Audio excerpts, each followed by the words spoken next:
Bonjour à tous, comment allez-vous? Vous allez bien? Ça va pour moi par la grâce. Un petit coucou à nos amis toujours des Antilles, ainsi que ceux de la métropole et puis ceux du monde entier qui vont s'arrêter un instant pour regarder cette vidéo. La semaine dernière, nous avions vu, j'ai partagé avec vous cette petite réflexion sur la technique de contrôle. Je crois qu'en 2022, il nous faut regarder la vérité en face, l'affronter, cette vérité qui nous a été donnée, comme une vérité, on va dire, cette inspiration de Dieu qui nous a été donnée. Voilà, il nous faut l'affronter pour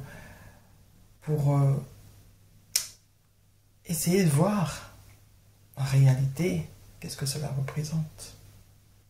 Il nous faut arrêter d'avoir peur, voilà, d'avoir peur, de se poser des questions, de poser des questions, ne plus se dire il faut juste la foi pour croire.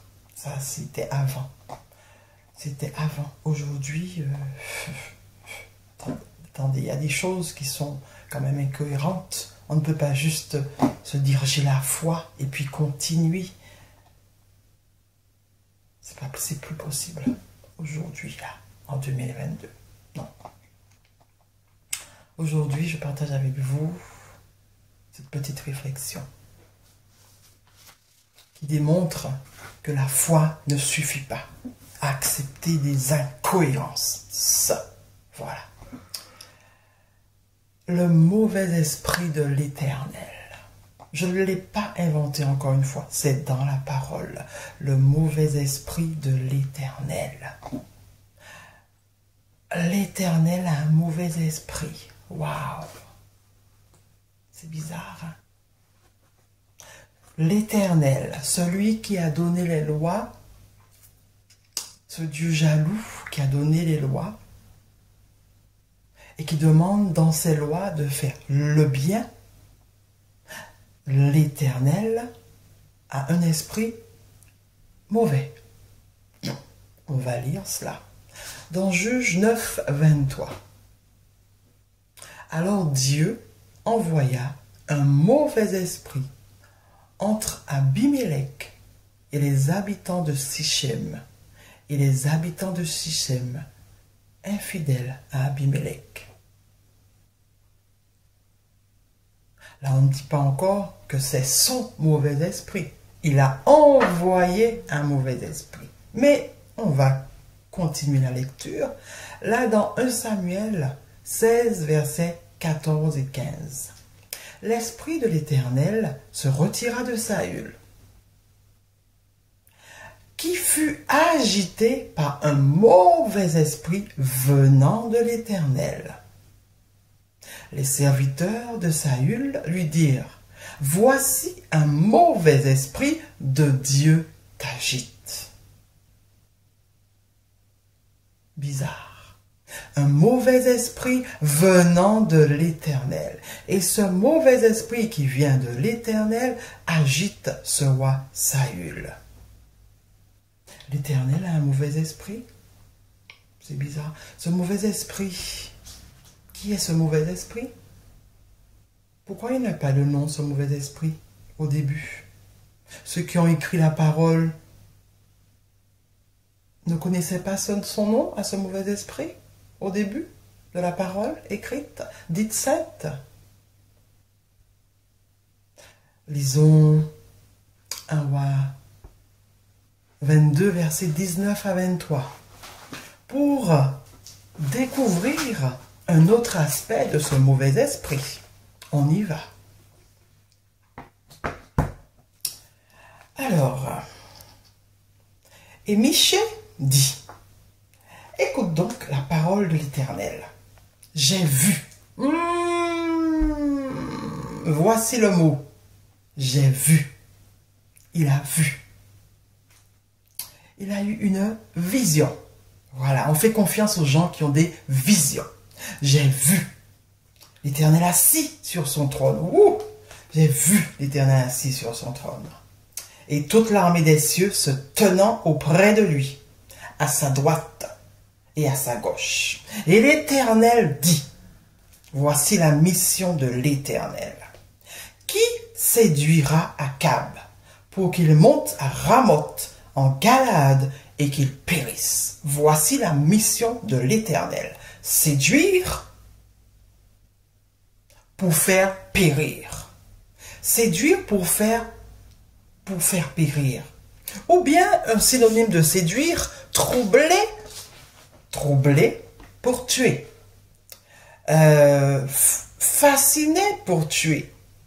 Envoûter pour tuer. Tromper pour tuer. Tenter pour tuer. Je donne des synonymes de séduire. C'est l'Éternel qui demande qui va faire tout cela. Mais l'Éternel nous a donné quand même des lois et qui dit tu ne mentiras point. C'est déjà quelque chose. L'Éternel donne une loi, mais l'Éternel lui-même demande qui va faire, qui va tromper. Qui va tromper Akab, le roi, pour qu'il périsse, pour qu'il meure. Qui va le tromper? C'est la mission que l'Éternel donne. C'est quand même bizarre. La foi ne peut pas accepter ça en 2022. Désolé. Désolé. Ils répondirent l'un d'une manière et l'autre d'une autre. Et un esprit vint. Qui est cet esprit? Moi, je le séduirai. L'Éternel lui dit comment? Mais attends, tu es l'Éternel, tu sais comment il va faire quand même. Tu sais toutes choses. Avant même que ça se déroule, tu le sais. Mais tu veux qu'on explique comment? Pour qui tu veux qu'on explique comment? Exactement. Alors, cet esprit continue et dit, je sortirai, répondit-il, et je serai un esprit de mensonge. Oh là là, dans la bouche de tous ces prophètes. L'Éternel dit, tu le séduiras et tu en viendras à bout. Sors et fais ainsi. Alors, cet esprit nous donne un autre aspect. Il va séduire par le mensonge. Cet esprit est un menteur. Voilà. Waouh! Et l'Éternel accepte que cet esprit menteur puisse aller réaliser sa mission. C'est quand même bizarre, hein? C'est bizarre, vraiment. Que l'Éternel puisse donner une telle mission. C'est ce l'Éternel qu'on nous a donné. C'est où est-ce que toutes ces choses sont sorties? Toujours de l'Orient. Et l'Occident a cru, a accepté. Voilà. Ce mauvais esprit qui est menteur, a-t-il un nom finalement? Oui, dans l'Ancien Testament, il a un nom, ce mauvais esprit. On va le retrouver, on va trouver son nom finalement, parce qu'on ne le retrouve pas ce nom au début, hein, quand vous allez le chercher de vous-même. Il y a un mélange, l'esprit, un mauvais esprit de l'Éternel. Mais après, à partir de Chroniques, là on fait une différence. On commence à faire la différence. Pourquoi? Je ne sais pas. 1 Chronique 21, verset 1. On nomme ce mauvais esprit. Satan se leva contre Israël et il excita David à faire le dénombrement d'Israël. Il excita David à désobéir au commandement de l'Éternel. Mais ce mauvais esprit, l'Éternel le connaît, puisqu'il vient de l'Éternel, puisqu'il vient de l'Éternel. C'est horrible ce terme, le mauvais esprit de l'Éternel, qui finalement a un nom dans 1 Chronique 21, verset 1. On lui donne un nom, Satan. Et dans le Nouveau Testament, dans Jean 8, 44, on confirme